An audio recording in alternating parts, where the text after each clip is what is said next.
আসসালামু আলাইকুম গাইস, আশা করি সবাই ভালো আছেন। আপনাদের দোয়ায় আমিও ভালো আছি। আজকে আমরা এসেছি খাগড়াছড়ি জেলার মানিকছড়ি মালতা বাগানে।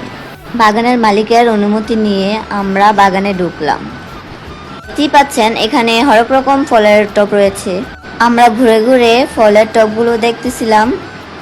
ফলের টবগুলো এতই সুন্দর, ভাবলাম বাসার জন্য একটা টব নিলে ভালোই হবে। আমার হাজব্যান্ড ঘুরে দেখতেছিল কোন টবটা নেওয়া যায়। বাগান ঘোরাঘুরি শেষ করে আমরা এখন রওনা দিলাম পাহাড় ভ্রমণে। আরে এসে মনে পড়লো আমার রিল বানাতে হবে। দেখো দূরের আকাশ একা কাঁদছে তোমায় ভেবে, আর মেঘের মাঝে সব ভাবনাগুলো ডুবে।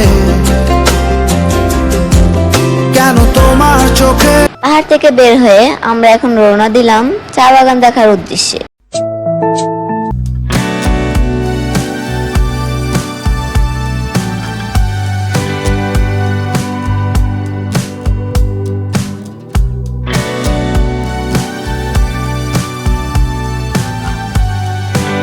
হয়ে যাওয়াতে আমরা বাড়ির উদ্দেশ্যে রওনা দিলাম।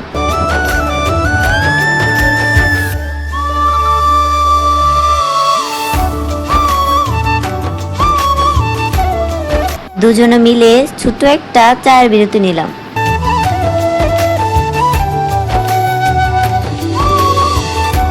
চা খাওয়া শেষ করে আবার আমরা বাড়ির উদ্দেশ্যে রওনা দিলাম।